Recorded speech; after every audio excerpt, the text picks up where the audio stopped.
Hello, everybody. This is Mike Feldbauer from the Flagler County Drug Court Foundation, here today with a very special guest who I'll introduce to you shortly. So please stand by.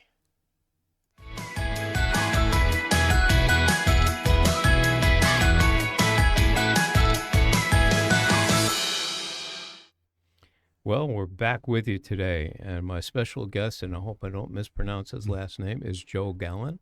I got it? Close enough. Close enough? Correct me. Galan. Galan. Okay. Joe Galan. And Joe is the Bike Men of Flagler County. And I brought him in today because the Bike Men of Flagler County have done a tremendous job at helping us out at the drug court program. We have a lot of participants that when they get into the program, for one reason or another, have no transportation. It's either they're working on getting their license back, their cars are broken down, not ready to roll, all these kinds of little things that keeps them, but they need to be able to move around to get to a variety of the goals that they have to do for the drug court. So when that happens, I say, how tall are you? What size are you? I'll give Joe a call, and at that point, he kicks in. So, Joe, give our listening audience a little background on how you got involved. What are the Bike Men of Flagler? All right. Well, the Bike Men of Flagler started 11 years ago. It actually started as the Bike Man because it was only me. Mm-hmm. And I organized the group to help Christmas Come True back in 2014, the first year we did work for them. And I heard a spot on the radio that said they were short some bikes and they were looking for help. So I went and bought 4 bikes, delivered it to them, still in the box. And they said to me, who's going to put them together? I said, I'll put them together for you. And they asked me to stick around because they had a few others sitting in the box and they needed some help. Well, we did 87 bikes that first year. We have been with Christmas Come True all this time. We put a team together every year. We secure space to build the bikes, and it's been up to 250 a year now just for Christmas Come True. But we actually established a separate shop. The tooling's all set, bike stands, compressors, and a team of guys work there until we get all the bikes finished. Typically, we get about 2.5 weeks from the time we get the list from Santa to the time they have to be delivered. So we get 250 bikes done in about 2.5 weeks. That's absolutely incredible. I've watched you and your group do it and move from a couple of different locations because you ran out of space. There's been more and more need for it to be done. And to see a group of people, and you're all volunteers as far as I understand. Yes, everybody's a volunteer. And to come up with that and to help people in that fashion is just tremendous. Well, it moved on from there. About 2 years later, again, I heard another spot on the radio from the Sheltering Tree, which happens to service the homeless population down in Bunnell, looking for a bike because they had somebody that was coming out of jail, had a job lined up, had no transportation, and it just so happened one of my neighbors said, by the way, do you know anybody who can use a used bike? I said, give me the bike. Took it home, worked on it, got it fully running, brought it down to them. And they said, by the way, we have a few others sitting in storage that need some repairs. Would you mind sticking around a little bit? Well, that space ended up becoming the first bike shop. It used to be the storage space for the Sheltering Tree. And I asked them if I could build a workbench in there and bring some more tools in. And we started getting some of the guys that helped us at Christmas Come True, started volunteering. We now have 15 volunteers that are mechanics. And we've grown and grown and grown. We outgrew that space 3 years ago, but we couldn't find another location suitable for us. And this past year, our landlord came to me and made me an offer I couldn't refuse. So we ended up in a new bike shop. We actually moved in officially about a week and a half ago. We had our grand opening. Yep. And the space is about almost 3 times the size of what we had before. We're able to now just not have one workbench. We have 3 workbenches. Once the rest of the construction work is done, we'll have a 4th workbench. We have an entire stock of parts all sorted, ready to go. We buy new parts. We salvage parts from bikes that can't be repaired. And currently we're turning over about 2,200 bikes a year, working for over 25 different charity and service organizations. And I know you've even expanded out of Flagler because I know you're doing stuff up in St. Johns County now and in St. Yes. Augustine also. So Yeah. that's that is quite a step. We started with the foster care and adoptive program which covered originally just Volusia and Flagler County. Then that group expanded to be Putnam County. And we also started doing some work in St. Augustine for the Florida School for the Deaf and the Blind. We work with the St. Johns County Sheriff's Office. We do work for the St. Augustine Youth Services, which is a boys' home. They have about 4 dormitories there. And we now cover Volusia, Putnam, and St. Johns County. You guys are working hard. We are. We are. And I can't remember how you and I met. I don't know if it was at some other event or something, or I just heard about it. And I think you heard about it, and you I gave me a call. Gave you a call, came to visit, and we had somebody at that point. And this is going back, got to be about 4 or 5 years ago, Mm-hmm. that needed a bike because you needed to get from one place to another, had no other way of transporting, and it was phenomenal.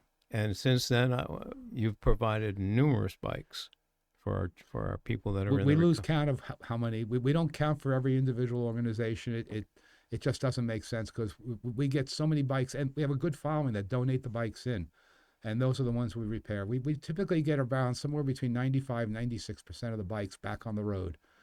4 to 5%, they're too far gone. Either they've been in an accident, they're rusted too badly, or they have damage to the frame, and we won't put that bike back on the road. It's unsafe. Right. But you can use some of the parts. Yes, we salvage everything. Everything that's still a good working part, we will salvage, clean it up, put it in stock market. So when we come a need for that part, we can draw it from stock.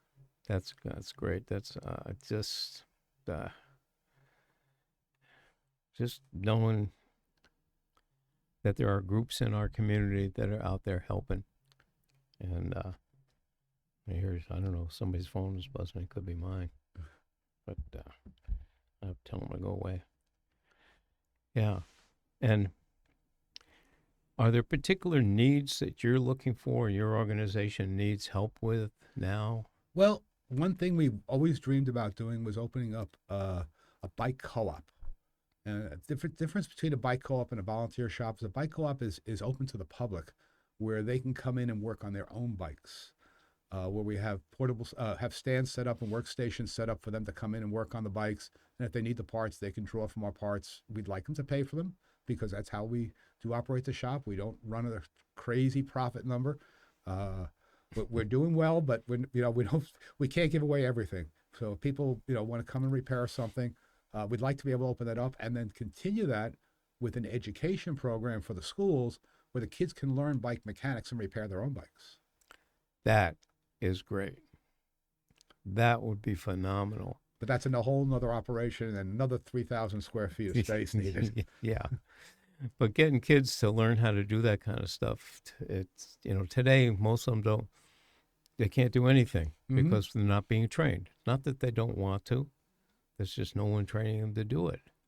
I can remember as a little kid, we had to learn how to fix the chain, replace the chains and those kinds of, the little stuff, not the big stuff for us, but we had to do that. Right. You had to fix your inner tubes. You got to keep your tires. Yep. It was like, growing up where you had to learn how to change a tire on a car when you got to that stage in your life instead of having to call somebody all the time saying we don't know how to do it. And a lot of that has gone by the way. So I'm all for doing that kinds of training that if it's available to do. But you'll need another 3,000 square feet another to do. 3,000 square feet to open up a bike co-op shop. Okay. It'll be separate from our volunteer shop. We'd like it to be in the same complex because it'll help with logistics, but it doesn't have to be. We do like the Bunnell area. We think that's the right area to be in to open this up. And we know there's a lot of kids there, and we get kids all the time. And people can bring the bikes into the shop. If they need a repair, we'll repair it right on the spot for them, and they can be on their way. Yeah, I know you used to, and probably still do, used to be over at one of the churches in Bunnell on certain days, and that's when a lot of the homeless would come in with their bikes that needed adjustments and repairs and stuff also. Yeah, we're actually in the shop only Mondays, Wednesdays, and Thursdays. Tuesdays and Fridays, we have a portable shop trailer that was donated by Flagler Cares about 2 years ago. And fortunately, we also won a tool grant from one of the bicycle tool companies. So we were able to fill that trailer with all brand new tools. And we now have that trailer equipped with enough tools and materials for 3 men to go out and work on bikes. So we go out Tuesdays and Fridays. We have a full schedule. We just added in the PAL is now going to be one of our regular stops, and that fills back up the schedule again. So we take care of the sheltering tree, which is over at the Methodist Church, first and third Tuesdays. Um, the third Tuesday is dedicated to the PAL. The fourth Tuesday is dedicated to the Homeless Coalition up in St. Augustine. First and third Fridays, we take care of the Family Life Center, which is a safe house for women Yes. and others over in Bunnell. And then the second and fourth Fridays, we're up at St. Augustine Youth Services because they've got about 60 bikes up there, and they need us to show up every 2 weeks because the boys rip up the bikes. Well, that's fantastic. The community needs to know more about organizations like yours that are out there only because they have a heart to help people. Okay, it's not about the money. No. It's about a passion to be helpful to your community, and you and your group have certainly shown that. Absolutely. There's no question about it. That you've got the passion, you keep at it, and I'm just doing what we do over here on our side here in the Road to Recovery, and helping people in that area there. It's the same. All my people are all volunteers. Mm-hmm. Okay, if you want to help us, we'd love to have your help, but we hope you have a heart for what we do. Mm-hmm. We're always looking for more people to help us, the same as you be looking for people that. So the more people that we have that work into the areas that we need help in, the less burden there is on the rest of the team. If you get Absolutely. you get more mechanics, then you got more people doing what they need to do, and not everybody has to be there every time you're doing it. Mm-hmm. So they can, because all of us still have regular lives. Yep. I mean, we have volunteers that work 1 day a week. We have volunteers that work 4 days a week. Yeah. It's just amazing. And they're all great guys. They're dedicated. We have a couple of good laughs, and we help each other learn how to repair the bikes the best that can be done. Yeah. Well, I can tell everybody the few bikes that you've given to our people, and quite frankly, you gave me one or two that I've ended up giving away anyway, Mm-hmm. also have been in perfect shape. And if people had to go out and buy them, it would be really tough because the people that we're servicing don't have the funds to do it. Right. And they don't have the funds even to get the repairs done. If they blow an inner tube, you go into a bike shop, you're going to pay some good dollars. And I understand the bike shops are great people. That's why, we don't advertise that we do commercial repairs. We don't advertise that we sell a few bikes because that's how we fund the shop. But the bike shops are very supportive of us. We have 5 bike shops that feed us parts and donated bikes. So I'm very thankful for them. Yeah. Well, again, that shows that there's a big heart in our community. People have to understand and know that. Okay. Because there's a great need.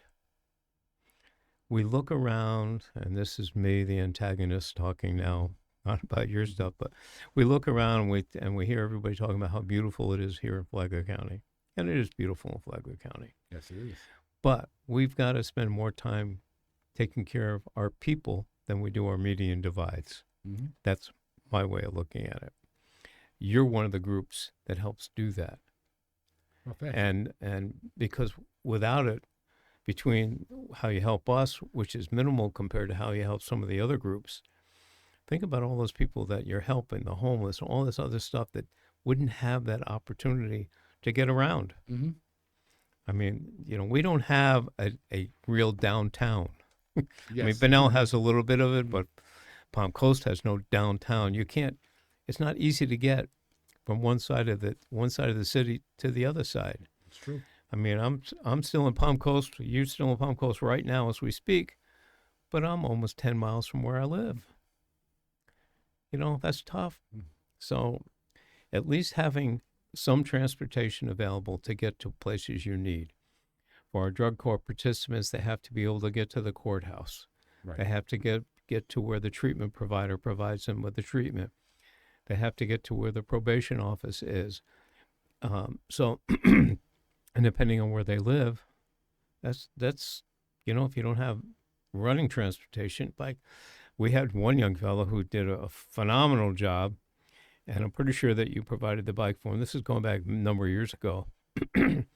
And he lived out in the Mondex. He drove that bike. He rode that bike every day Mm-hmm. into Palm Coast. You're talking 15 to 17 miles one way. Yep. Okay, but he wouldn't miss a meeting. He did everything he needed to do. Eventually, he got his license back and got a car back on the road. But for that long period of time, if it weren't for you and your organization, that wouldn't have happened. Well, he's a success story. He really is, because he's the one that took the step forward and did the right thing. Oh, there's no question about it. I always tell people when we're talking about people in recovery, in any faction of recovery, they have to want it. Mm-hmm. Okay? It's there. It's available. There are those of us who are out there to help you get through some of those things. But if you don't want it, you can't force it. No, you can't. You have to have the desire. You have to have the desire. And then we and other organizations have to step up to help you get there. And that's what we do. That's what you do. And that's just incredibly important. I'll tell you, all the groups we work with, the Drug Court, ORS, Flagler Cares, Epic, Warm, it's very rewarding, because you're helping people trying to put their lives back together. There's no question about that. And one of the things that we also talk about often on this particular show, mostly when I have people that are in the recovery process, is that as a community, we can be part of the problem or we can be part of the solution. Mm-hmm. We have to be able to change our attitudes.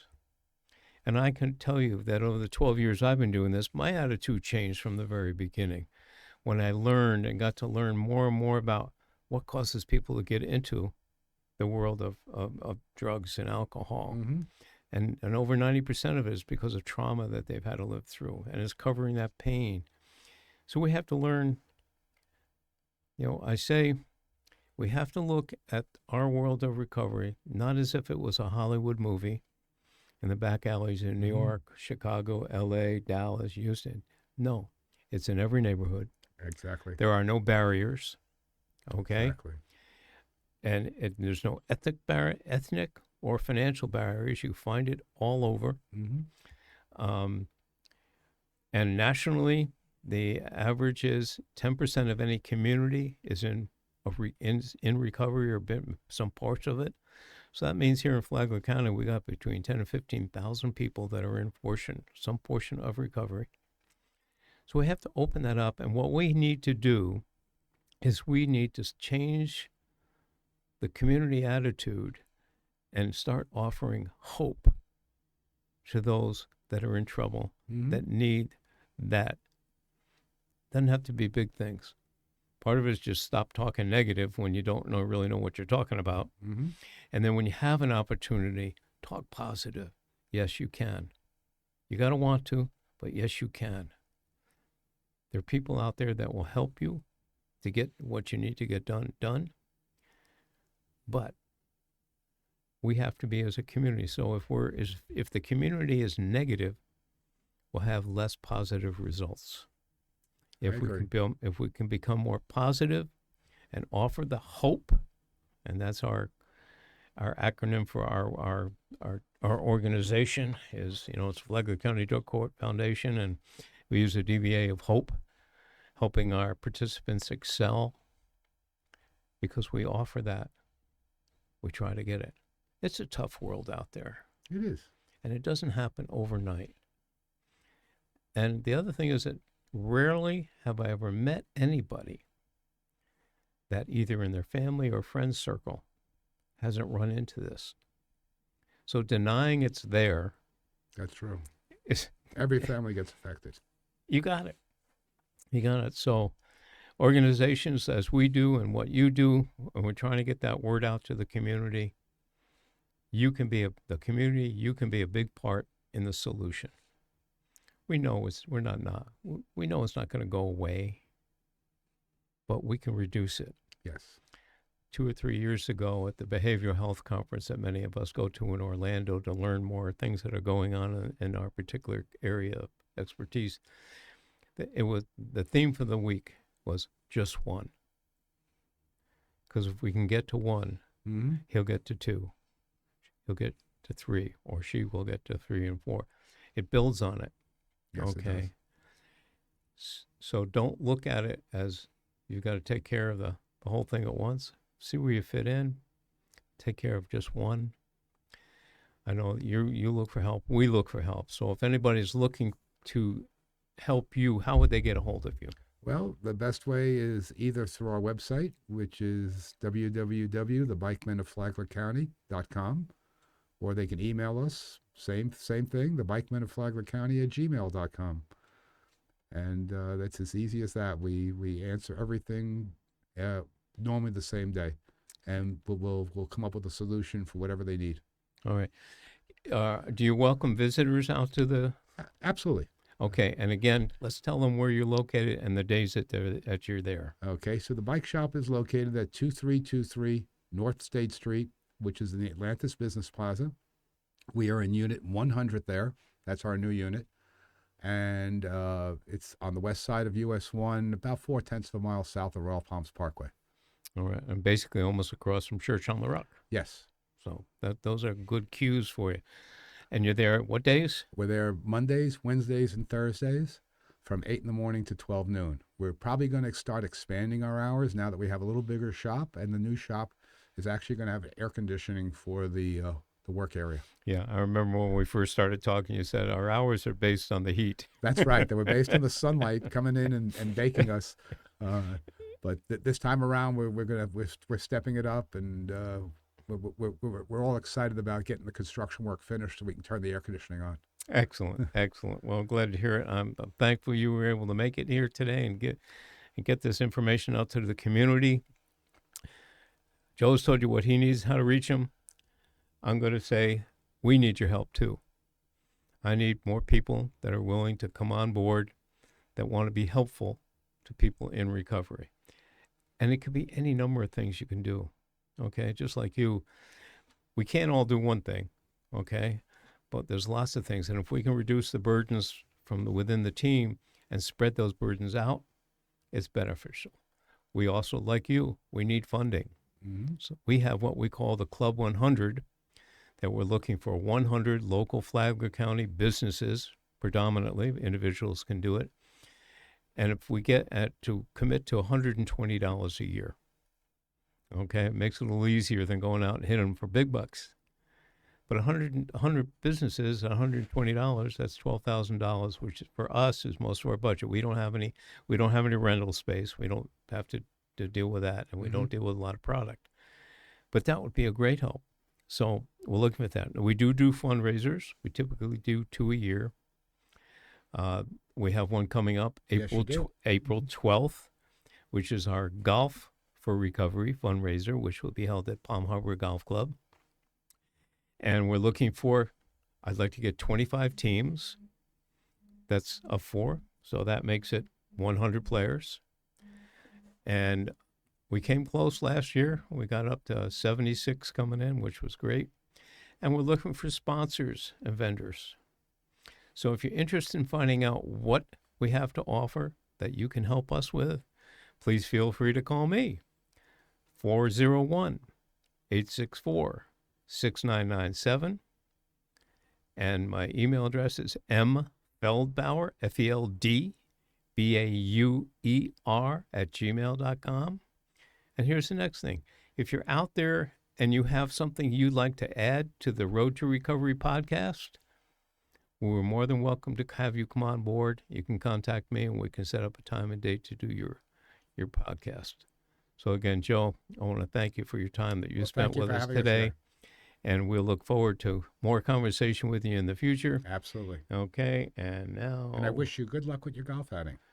Well, we're hopeful. Last year, we missed getting the June done, and it missed doing the April, but we got April this year because last year it was so hot. Yes. But thank God it was still a very successful event. Matter of fact, I think Palm Harbor at the time, told us that was the most successful golf tournament they'd had since COVID. Mm-hmm. And so that it includes lunch. Loopers is going to be providing the lunch there for us.